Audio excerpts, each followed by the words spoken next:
In one of the world's largest king penguin colonies, chicks must be able to make it through the winter without food. This chick can expect be eaten alive, starve to death, or hang on one more day until their parents return with food. And here they are. Look at all them.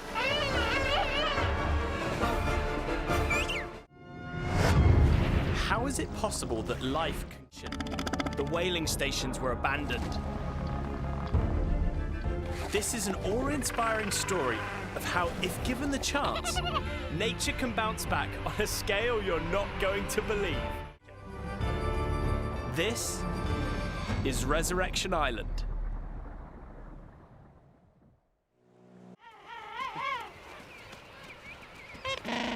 Some of these adults might not have set foot on land for 5 months to see their chicks. And with a belly full of fish, that's no easy task.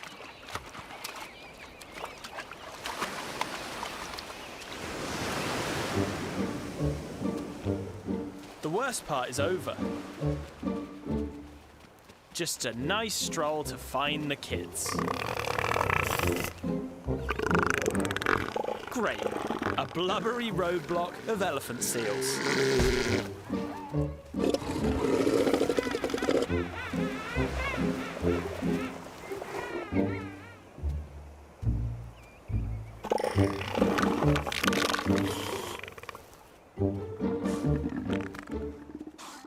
You've got that big swimming pool in the middle. Prime swimming for a little wash when you're all stinky. They're in the process of molting, so in our city comparison, I guess we could say that was the hospital. And then start to see a bit of movement. I guess that's their highways through the colony. And then the biggest supermarket in the world, packed full of lanternfish, which is their primary. Is the creche. When the chicks are 5 weeks old, their parents leave them in a kindergarten. Food becomes scarce during the winter, so both of the parents have to go out into the open ocean to hunt. Depending on their luck, they might not return for months. So what do you do when mum and dad aren't home? Get up to no good, of course.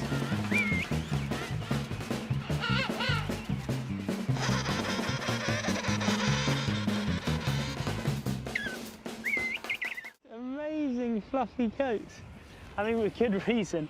The adults take over a year to raise the chick, so the chick has to sit here during the austral, the Antarctic winter, waiting for mum and dad to bring you food.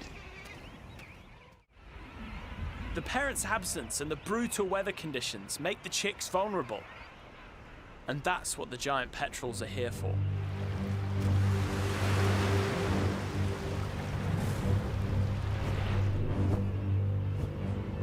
Giant petrels hunt king penguin chicks by spotting a weak one that's strayed away from the creche.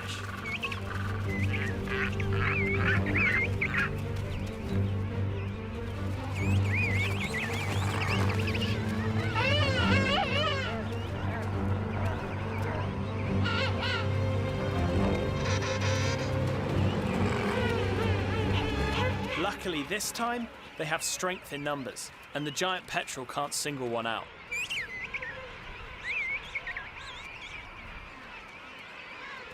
Finally home, each adult calls their chick.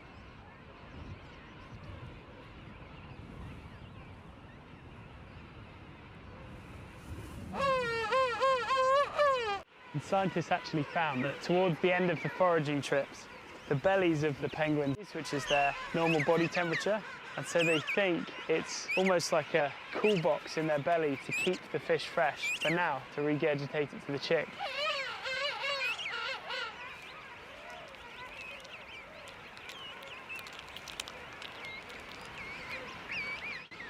Now that the chicks have had a few mouthfuls, the adults need to go back to the ocean and start again. If only it were as easy as that. They must negotiate a long line of pecky adults protecting their eggs. Go, go, go, run, run, run, run, run, peck. That's brilliant. What an awesome tactic. They must be paired together, and the one behind is using the one in front as a shield. The front one's getting absolutely hammered, but the back one...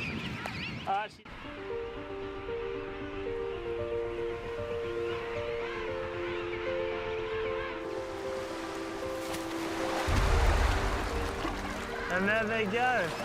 Back out to sea, off to get another belly full of fish for their then dive to 300 meters, 1,000 feet is pretty spectacular.